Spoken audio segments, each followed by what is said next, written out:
Bismillahirrahmanirrahim. Assalamualaikum warahmatullahi wabarakatuh. Waalaikumsalam. Alhamdulillahirabbil alamin.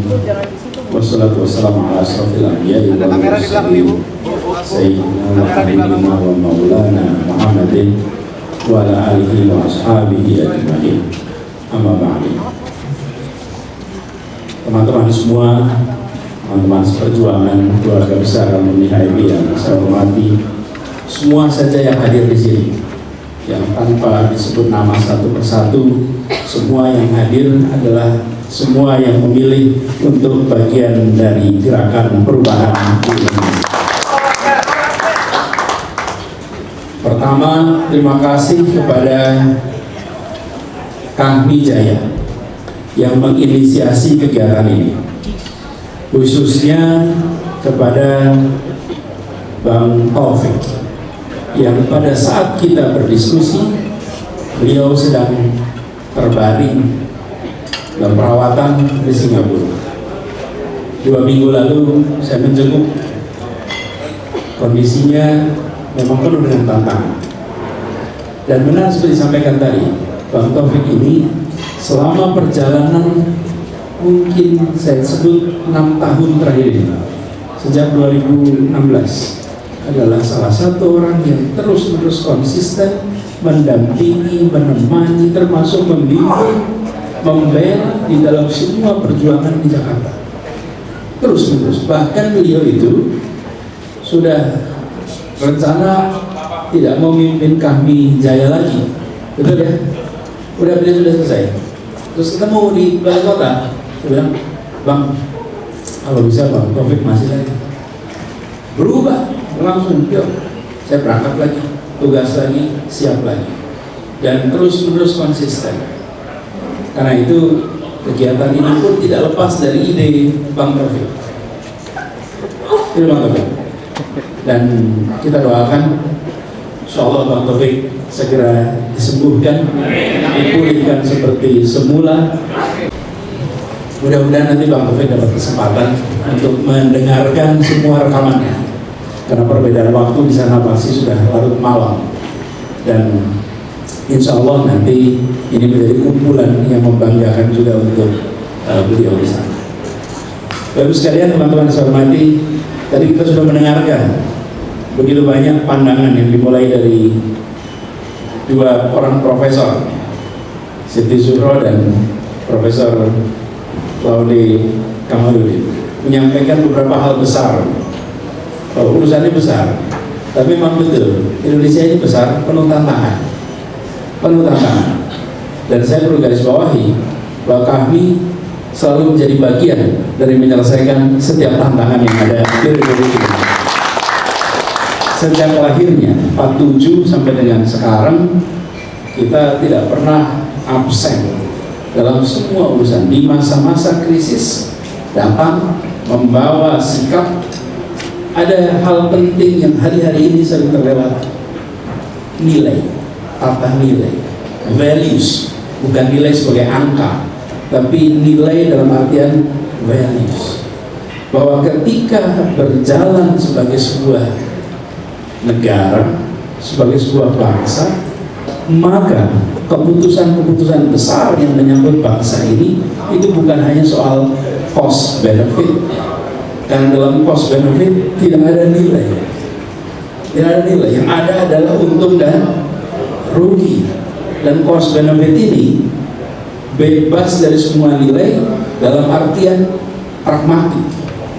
Tapi republik ini tidak pernah dibangun dengan cost benefit. Republik ini dibangun dengan nilai. Nilai-nilai itu tercermin dalam pembukaan Undang-Undang Dasar kita. Bagaimana kita menyatakan bahwa kemerdekaan adalah hak segala bangsa. Itu adalah nilai fundamental yang kita pegang. Dan ini yang dipegang terus oleh HMI dan kami. HMI tidak dibangun dan bekerja dengan cost benefit, tapi dibangun dan bekerja dengan membawa nilai-nilai perjuangan.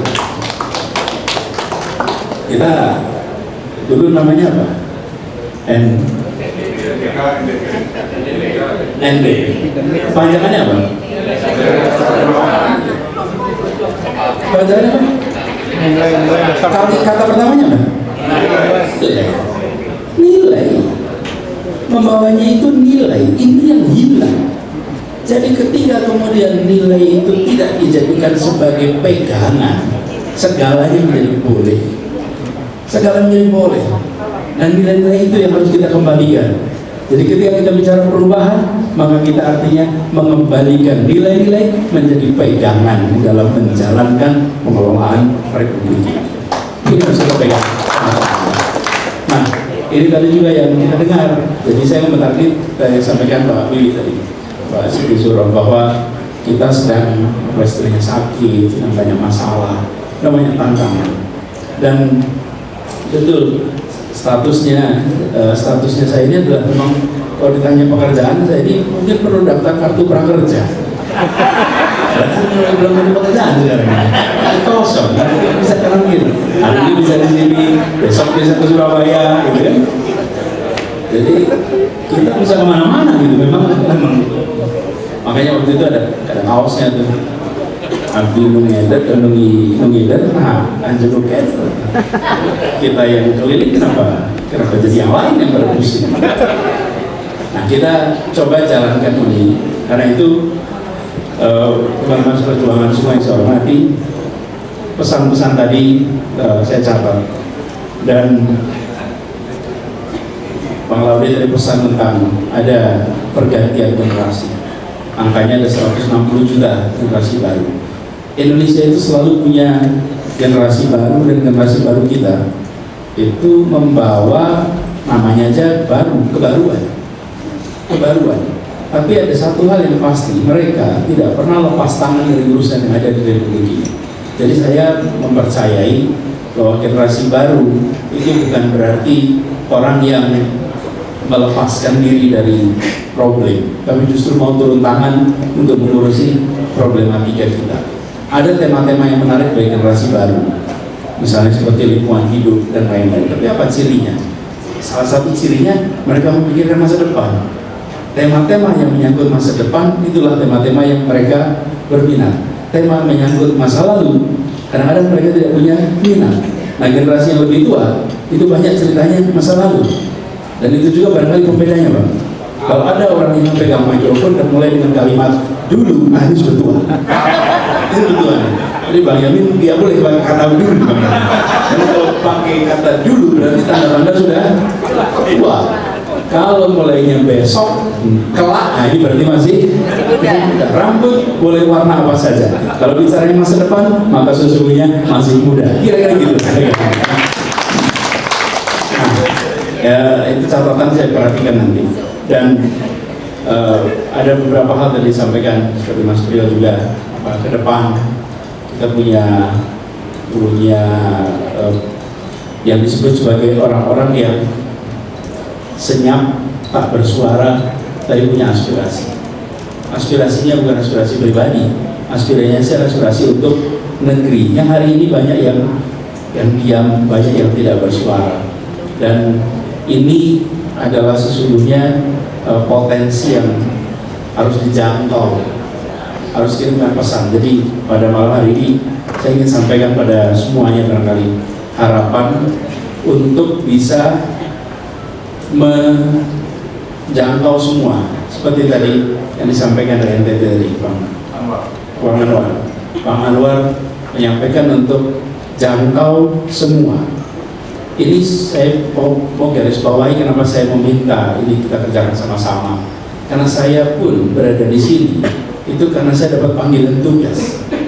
Saya tidak, coba boleh dicek ceritanya bagaimana PKS memutuskan, bagaimana Demokrat memutuskan, dan bagaimana yang pertama Nasdem memutuskan. Itu semua adalah proses pengambilan keputusan yang saya tidak berada di dalam ruang pertemuannya, dan saya tidak berada di dalam posisi untuk mempengaruhi keputusan. Ketika Nasdem memutuskan 3 nama, lalu Nasdem memutuskan 1 nama, proses itu proses yang isolated dari saya. Saya dipanggil untuk bertugas, dan ketika saya dipanggil untuk bertugas, diberi amanat untuk menjadi calon, pada saat itu saya dalam posisi bawahnya hanya satu, gagasan, dua, rekam jejak, tiga, bukti yang sudah dikerjakan bawahnya itu. Dan itu kemudian sekarang saya ingin ajak pada semuanya, ini tugas yang diembankan lewat partai yang bisa memberikan boarding pass tadi ya, karena saya ingin mengajak pada semua, mari kita emban tugas ini sama-sama seluruh Indonesia. Karena berbeda, saya akan sungkan untuk menyampaikan ini kalau ini adalah proposal dari saya pada Nasdem. Kalau itu proposal saya, maka saya dalam posisi berbeda sekali. Ini adalah saya mendapatkan amanat dan saya mengajak pada semua bantu dalam mengemban amanat ini. Karena amanat ini bukan amanat yang kecil, amanat yang besar dan dititipkan untuk melakukan perubahan. Tentu kita mengatakan perubahan, saya ingin garis bawahi, bukan berarti menghilangkan yang kemarin. Kadang-kadang kalau kita dengar kata perubahan berarti hilang. Ada komponennya 4 minimal. Apa yang harus diteruskan, apa yang harus dikoreksi, apa yang harus dihentikan, dan apa hal baru yang harus dilakukan.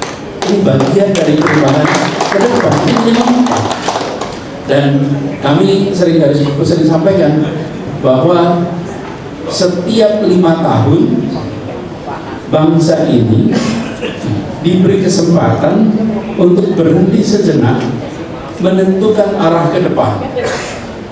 Kita yang zaman SMA, SMP, pramuka atau pecinta alam kan sering ikut pengembaraan itu kalau pengembaraan di medan terbuka, kita jalan 1 regu, setelah berjalan 2 jam kita berhenti, buka kompas. Apa kompas itu? Nyocokin titik azimut ini. Dari mana kita berangkat dan dari mana kita akan menuju, memastikan bahwa kita masih berada di dalam jalan yang benar. Berhenti. Ketua regunya kemudian ditentukan untuk fase 2 jam berikutnya. Negara ini pun begitu. Setiap 5 tahun berhenti sejenak. Bukan untuk membandingkan dengan 2-3 periode kemarin, tapi untuk membandingkan apakah arah yang kita tempuh masih sama dengan cita-cita Republik ini. Jadi mengambil garis lurusnya itu bukan dari garis lurus periode kemarin, dari periode 2-3 periode, tapi diambil garis lurusnya dari pendirian Republik. Karena itulah titik awal kita berangkat. Dan akan kemana? Yang dikatakan pada saat Republik ini berdiri, kita akan meraih sebuah masyarakat yang menghadirkan keadilan sosial bagi seluruh rakyat Indonesia. Jadi titik berangkatnya itu 45, titik ujungnya adalah keadilan sosial. Jadi ketika kita melihat titik ke depan, itu bukan semata-mata membuat garis lurus dari semati yang kemarin, bukan. Karena sering sekali ketika kita berbicara seakan-akan pertanyaan mau melanjutkan atau tidak melanjutkan. Bukan, justru ini adalah kesempatan untuk menarik garis dari arah awal Republik ini. Dengan begitu, cita-cita yang dituliskan oleh kaum terdidik di masanya. Saya kebetulan berkantor di Balai Kota, dan Bapak sekalian, saya salah satu kantor yang paling dekat lokasinya dengan tempat di mana kesepakatan pendirian Republik ini itu dibuat.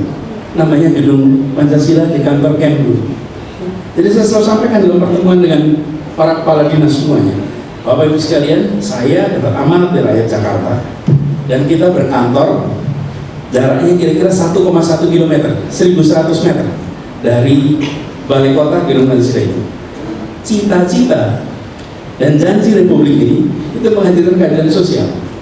Jadi kita yang bekerja di tempat ini harus terjemahkan dalam semua urusan kita. Sudahkah dalam semua urusan aspek keadilan sosial menjadi prioritas utama pembuatan kebijakan? Semuanya, dari mulai transportasi sampai taman sampai itu. Dan ketika pertama kali itu disampaikan, yang ngurusin taman juga mikir, gimana ya taman sama keadilan sosial? Gimana transportasi sama keadilan sosial? Karena seakan-akan seperti nggak nyambung. Tidak, itu semua harus tercermin dalam prioritas. Dan itu kemudian dilakukan reform. Dilakukan reformasi yang agak serius. Tapi saya tidak panjang mau bahas di situ. Tapi pesan utamanya adalah bahwa para pendiri republik ini kaum terdidik, kaum intelektual yang memiliki privilege yang luar biasa, lalu mereka memilih mendirikan sebuah republik yang setara untuk semua. Itu memang gak dahsyat Bapak. Kalau dulu mereka berpikir tidak setara, hari ini tidak ada orang biasa-biasa saja bisa jadi wali kota, tidak ada biasa-biasa saja jadi bupati, tidak ada orang dari background keluarga non-ningrat, non-aristokrat bisa menjadi seseorang. Lihat tetangga kita, mereka mempertahankan aristokrasi. Di sini feodalisme dihilangkan, kolonialisme dihilangkan, aristokrasi menjadi warisan budaya, bukan sebagai entitas politik. Lompatan yang dahsyat mungkin bagi. Jadi hari ini, ketika kita menyaksikan di republik ini, ada suasana yang berbeda dari suasana pendirian republik itu. Ini harus diluruskan. Harus diluruskan bagaimana orang-orang yang mendirikan republik ini, itu yang namanya integritas dijaga luar biasa. Kita tadi Mbak Rahmat cerita soal angka yang 300 triliun. Kita jadi ingat cerita Safruddin Prawira Negara, mimpin Bank Indonesia, ambil keputusan ABCDEFG, dan Pak Asaf kita ambil keputusan di saat istri keluarga di rumah sedang kesulitan finansial, dilakukan pemotongan uang, istrinya tidak tahu di rumah, keluarganya tidak tahu di rumah. Kapan kita bisa kembali punya suasana di mana pengambil keputusan memegang integritas yang sangat tinggi? Jadi saya melihat nilai itu dipegang, dilaksanakan, ditunjukkan, diteladankan. Dan kalau itu kita bisa lakukan sama-sama, kita kembalikan semangat yang ada di dalam para pendiri republik ini. Jadi pertanyaannya bukan sekedar melanjutkan dan tidak melanjutkan. Pertanyaannya adalah mengembalikan kepada spirit dasar, nilai dasar mengapa republik ini didirikan. Kalau pakai bahasanya Nasdem adalah restorasi. Ya. Karena restorasi itu artinya mengembalikan kepada yang awal, kembalikan awal. Nah, ini menurut saya harus menjadi pesan bagi semua. Saya berharap kita semua menggaungkan pesan perubahan dan tidak perlu menakutkan. Justru ini adalah untuk kebaikan bagi semuanya. Harus kebaikan bagi semuanya. Kami melihat bahwa keseriusan dari 3 partai politik ini mudah-mudahan tidak lama lagi ada yang gampang. Ini siap. Kita biasa kerja selesai baru pengumuman. Bukan pengumuman pesta pora nggak jadi barang. Mudah-mudahan ada keempat, mudah-mudahan ada kelima nanti. Tapi apa? Sesungguhnya bukan soal 3, 4 atau 5. Sesungguhnya adalah, saya rasa seperti disampaikan Mas Beliau tadi, bahwa pesan tentang perbaikan, pesan tentang perubahan pelan-pelan akan bisa menjangkau lebih banyak lagi. Dan harapannya kami menjadi jalur untuk penggandaan pesan perubahan ini di seluruh Indonesia. Jadi teman sekalian yang saya hormati, tantangannya besar dan dinamikanya luar biasa. Tadi disampaikan juga dari beberapa daerah betapa suasana yang dihadapi di berbagai tempat itu berbeda. Ini tercermin sesungguhnya dari perasaan banyak orang tentang kualitas demokrasi. Saya sering dapat pertanyaan itu, Pak, apakah kualitas demokrasi kita menurun? Saya rasa kualitas demokrasi kita itu tidak menurun. Tetapi orang-orang yang tidak komit pada demokrasi sekarang lebih berani untuk mengungkapkan pikirannya. Saya ulang, mereka yang tidak komit dengan prinsip demokrasi sekarang lebih berani mengungkapkan pikirannya. Karena itu kita yang komit dengan demokrasi harus lebih kuat lagi mengungkapkan pikiran kita. Kita tidak pernah membayangkan ada petinggi menyatakan mari kita ubah konstitusi. Tidak pernah membayangkan. Kalaupun ada di pertemuan ruang-ruang tertutup kan, tapi di ruang terbuka mengatakan itu tidak pernah terbayang. Kok ada orang yang berada dalam posisi kunci Menko mengatakan merubah konstitusi dengan jumlah orang berapa banyak yang mau mendukung. Ini adalah bukan menurun kualitas demokrasi kita tidak turun, Hanya orang-orang yang tidak komit pada demokrasi itu makin berani mengungkapkan pikirannya secara terbuka, tidak tabu. Ini yang harus dilawan. Kenapa? Ini bukan melawan orang, tapi ini adalah menyelamatkan semangat reformasi yang kita lakukan tahun 98. Jadi kita jaga itu, karena kalau tidak, maka akan rusak. Ketika aturan main kita jaga, kita hormati, insya Allah ke depan kita akan bisa jauh lebih baik. Dan seperti berkali-kali disampaikan, yang kita butuhkan hanyalah fair play, yang kita butuhkan hanyalah kesetaraan kesempatan, yang kita butuhkan adalah kenetralan dari yang memegang kewenangan. Kalau itu terjadi, insya Allah apa yang kita ikhtiarkan akan bisa terlaksana. Insya Allah. Saya sampaikan terima kasih kepada teman-teman semua yang hadir dari berbagai wilayah. Kalau disebut tadi berapa? 30 ya? 30. Ada 34. Ya, 34 ya? 30 dan 34 hadir secara langsung, dan saya berharap insya Allah jangkauan ini bisa lebih luas lagi. Mudah-mudahan nanti bisa ketemu saya hampir selalu kalau datang ke daerah. Teman-teman kami majelis wilayah itu selalu bikin acara, dan daya tahan kami untuk menghadiri forum itu udah teruji, Pak. Jadi mau jam setengah 12 malam pun hadir semua kalau acara majelis wilayah. Nah, mudah-mudahan ini kita bisa jaga terus. Saya beberapa kali sempat menyampaikan pesan, ini bukan soal suka apa tidak suka. Mari yuk kita menjadi bagian dari perubahan yang untuk kebaikan bagi Republik ini. Bismillah. Sekali lagi terima kasih, beri tepuk tangan buat Kahmi Jaya yang sudah berinisiatif.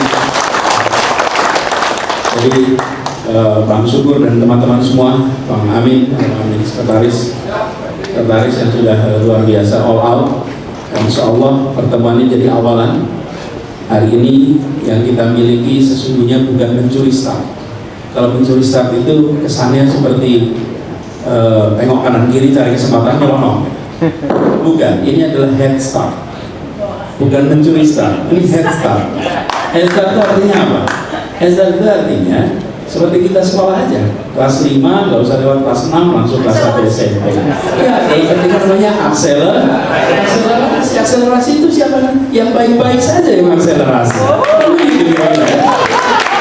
Yang akselerasi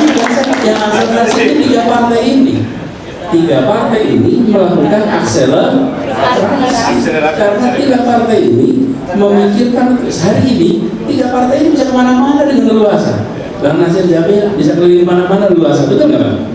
Tiga partai ini melakukan akselerasi. Ini bukan curi start. Kalau curi start itu kita berada di garis lalu nyari, bukan. Ini akselerasi. Saya setuju dengan Pak Wiwi tadi bahwa ini adalah sebuah awal, bukan semata-mata ngatur. Ini akselerasi. Hanya mereka yang siap yang memutuskan untuk bergerak lebih awal. Itu aja teman-teman sekalian, dan saya hormati. Terima kasih kepada semua yang hadir. Insya Allah ini menjadi peristiwa yang dicatat baik dalam perjalanan sejarah kita masing-masing. Dan insya Allah bisa kita pertanggungjawabkan pada adik-adik kita di masa yang akan datang. Dan kita garis bawahi, ini bukan persimpangan jalan, ini jalan lurus yang akan kita ambil. Assalamualaikum warahmatullahi wabarakatuh. Waalaikumsalam warahmatullahi wabarakatuh. Baik, untuk Bapak Anies Baswedan mungkin dapat untuk tetap di tempat Pak, karena sesaat lagi kita akan berfoto bersama. Yang pertama Bapak